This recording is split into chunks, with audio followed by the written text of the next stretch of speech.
Dober dan. Spoštovani starši, pozitivna psihologija, trenutki, ki štejejo v vzgoji, odgovor na še eno vaše vprašanje.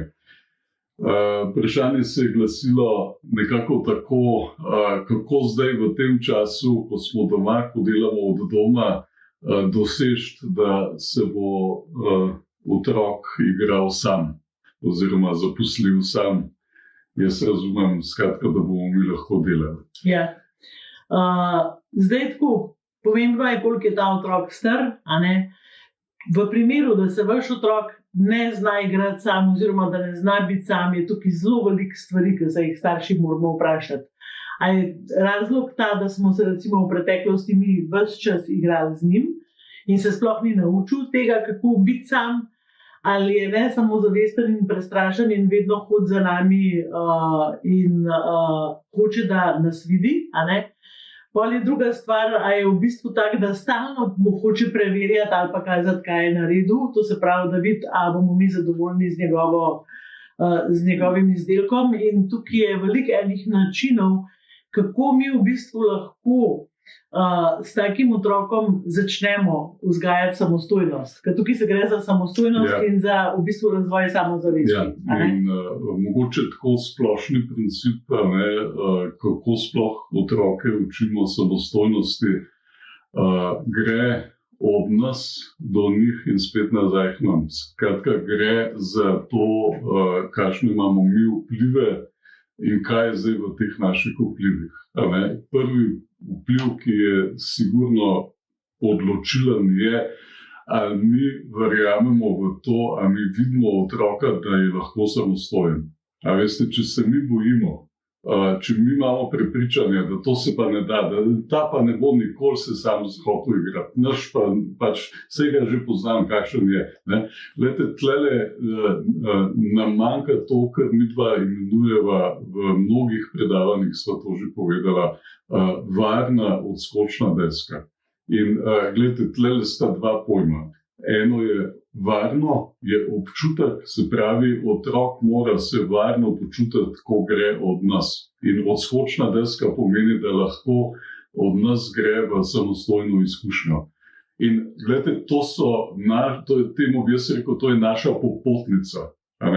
Ko mi zaupamo, ko mi verjamemo, ko mi vidimo, da bo otrok lahko samostojno, zdaj karkoli že samostojno, potem otrok gre s tem občutkom varnosti, odprtosti, zaupajo vame, lahko to naredim. Lahko tukaj dodam nekaj. Ko rečeš varno, pa tukaj se gre predvsem za moj občutek, recimo kot mame, ali pa tvoj občutek kot očeta, da jaz čutim, da otrok zmore to. Ne da mislim, da zmore, ali pa da hočem, da zmore. To je razlika. In zdaj govoriva midva o razdalji, kuhna, dnevna soba, ko Albert reče, gre od vas. To pomeni, da se on igra v dnevni sobi, vi ste v kuhinji, brez občutkov krivde, sam je, ne bi smel biti sam, slaba mama sem.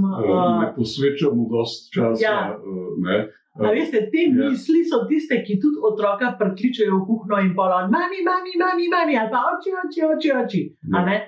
Skratka, to, da vi veste, da je za vašega otroka izjemno dobro, da zna biti sam, to, kar tudi v videu poveva, da se nauči biti sam, samostojen, da ima svoje izkušnje, da lahko eksperimentira z igračkami in vidi, kje stvari delujejo in kje ne.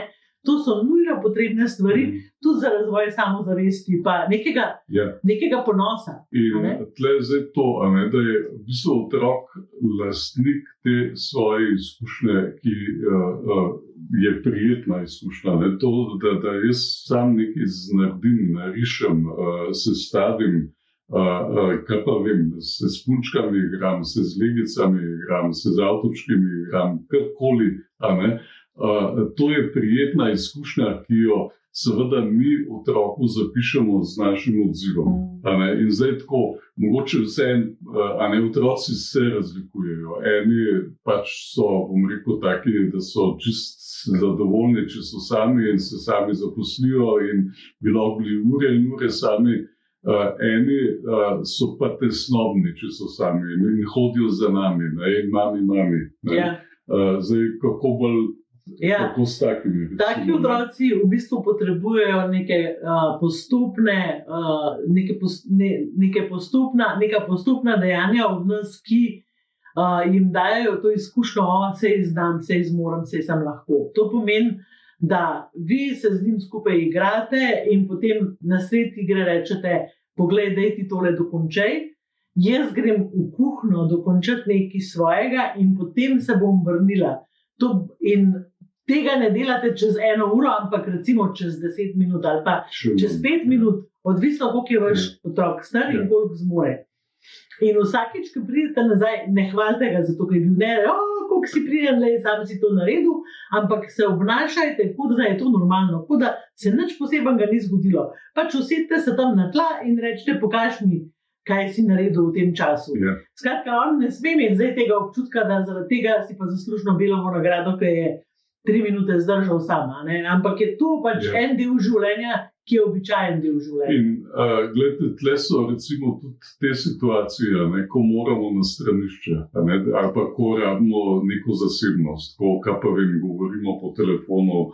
To so več ali manj momenti, ki trajajo tam do 3 minute, nekako maksimalno 5. In gledajte, to je obdobje, kratko obdobje, ki ga je otrok sposoben zdržati. Tako da zdaj boste verjetno rekli, jaz grem na stranišče, zaprem, ne vem, moram zakleniti, otrok pa loputa po vratih, pa kriči mami, kaj zdaj, kako je? Jaz se tega spomnim, še drugače. Zdaj, za nazaj je to smešen, tako da to ne vam bo to lažbo, da jaz se danes smejem, se pa spomnim, kako so tolkali po vratih in hoteli biti z mano. S tem, da jaz sem bila ves čas zagovornik tega, da je stranišče nek prostor, kjer si pa res vsak človek zasluži 2 minuti miru, da se polula, in pokaka. In sem preprosto rekla, lahko se usedeš pred vrata in se pogovarjala, ampak v kopalnico pa ne moreš. Skratka, ti občutek, tukaj je meja, ki jo pač lahko jo prestopi tvoj glas, fizična prisotnost pa ne. Še zmeraj je pa ta odzivnost, tukaj sem zate. Se pravi, tisti otroci, ki jim je težko, kako so tesnobni, v bistvu rabijo več teh izkušenj, saj sem tukaj. Tudi, ker ne morejo zaspati sami, recimo. Prideš in rečeš, tukaj sem, vse je ok, prideš spet nazaj. Kaj sem namesto tega, da hodiš za mano, hodiš k meni v kuhno, me lahko pokličeš in jaz bom rekla, tukaj sem, vse je v redu, pridem kmalu. In v bistvu to pomeni, da ga spuščate če dalje bolj, tako kot bi ga učili samostojno hoditi ali pa s kolesom se voziti ali pa s čimerkoli. Skratka, najprej mehna razdalja, potem večja razdalja, in pač to ni neskončna razdalja, to je pač neka razdalja, ki je razumna.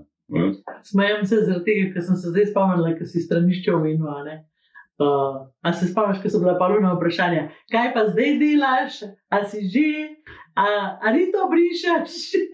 In so pa bili ti vpisi precej konkretni, ampak je zanimivo, ker jaz za nazaj v bistvu vidim, kako je tudi to učenje, neko opisovanje nekih dejanj.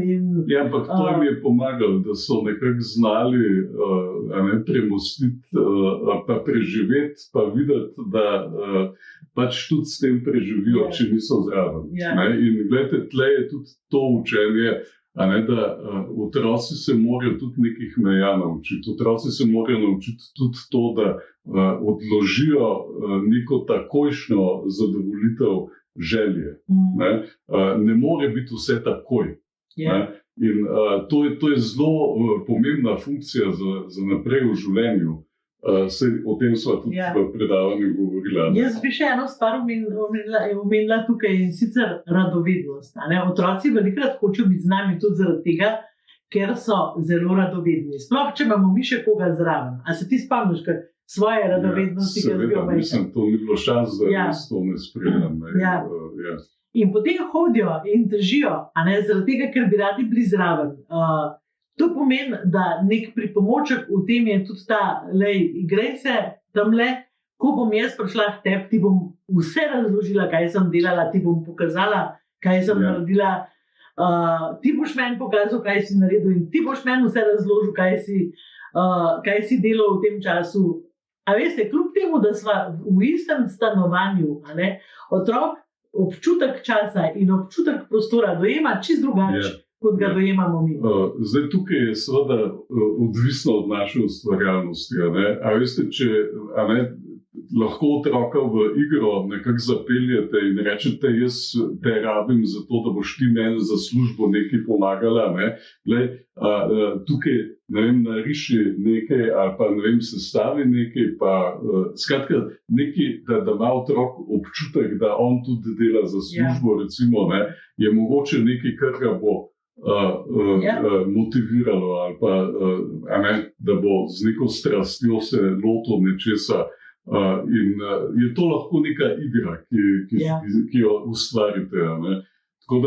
Tlele je seveda zelo pomemben stik in to, da nam otrok zaupa. O tem tudi zelo veliko piševa v knjigi Štekani najstniki in starši, ki štekajo, ki je mimogrede tudi knjiga za starše, ki še nimate najstnikov, zaradi tega, ker najstnike vzgajamo od rojstva in se pripravljamo na to ves čas, oziroma našega otroka pripravljamo na to obdobje ves čas.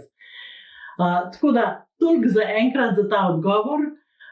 Dajte deliti video, dajte kakšen komentar napisati. Mogoče tisti starši, ki znate to narediti, da so otroci sami, a lahko napišete od spodaj, kaj pa vi delate. Kaj pri vas deluje. Kaj pri vas deluje, zaradi tega, ker tukaj mislim, da res izjemno lahko pomagate mnogim staršem, ki so pa v nekih drugih stiskah glede tega. Skratka, komentirajte, lajkajte, dajte deliti, mi se pa vidimo v naslednjem videu.